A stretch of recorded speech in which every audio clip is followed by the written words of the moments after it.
This is the North Cemetery in Manila, one of the largest burial grounds in the Philippines. But it's not just the dead who live here. It is also home to some of the country's poorest families, including Evelyn and her 7-year-old daughter, Helen, along with her 5 brothers and sisters. In exchange for keeping several crypts clean, Helen and her family are allowed to live here in this small tomb. But it's not anyone's idea of a home. There's no running water and no electricity, and they are surrounded by death and wild dogs. It's dark, dirty, and dangerous. But with no money and no home, they have no choice. It's early morning. There's no money for food today, so breakfast is 2 cups of coffee, shared among the children.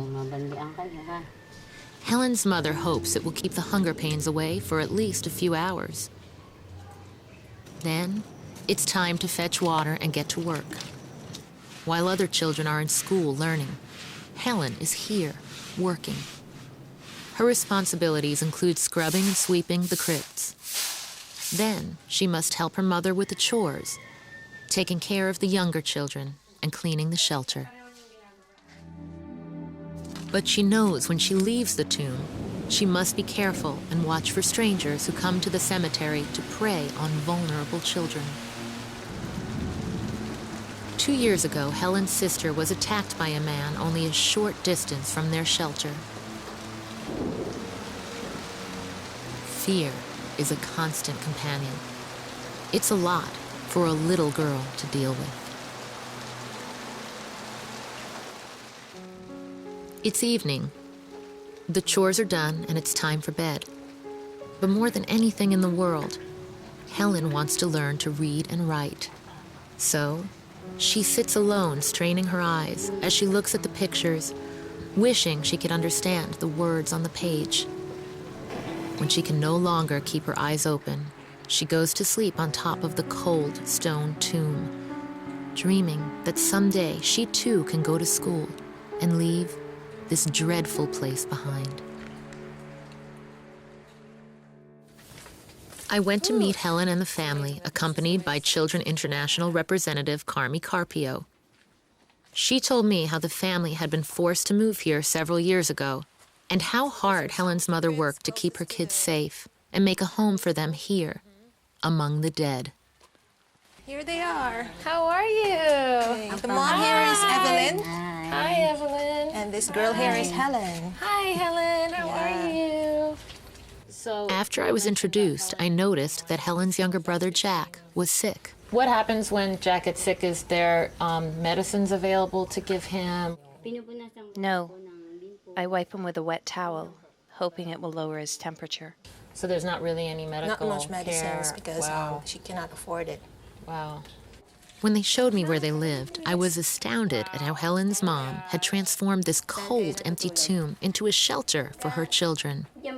The first thing I noticed was how spotless it was and how much pride they took in their humble home. And wow, I mean, it's definitely small in here. Where does everybody sleep? Some of them sleep on top of the crypt and then the rest on the floor.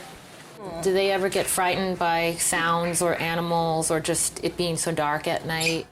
I'm always worried and scared for my children's safety, especially when there are strangers in the cemetery. Wow. I can't imagine. Helen's life is filled with hardship. But by playing with her, I was able to finally see the sweet little girl inside. Good job! Her seriousness disappeared, and she gave me a hug I'll never forget. But when I sat down to talk with Helen's mother, I was quickly reminded of how difficult life is for Helen and her family. As a mother, what would your biggest dream for Helen be for her future? My greatest wish is that Helen would be able to go to school and have a better future. That none of my children will go hungry, and we always have food to eat. Life is getting a lot more difficult for us here. I'm afraid I can no longer make it. Well, we hope to get you sponsors so that all can happen.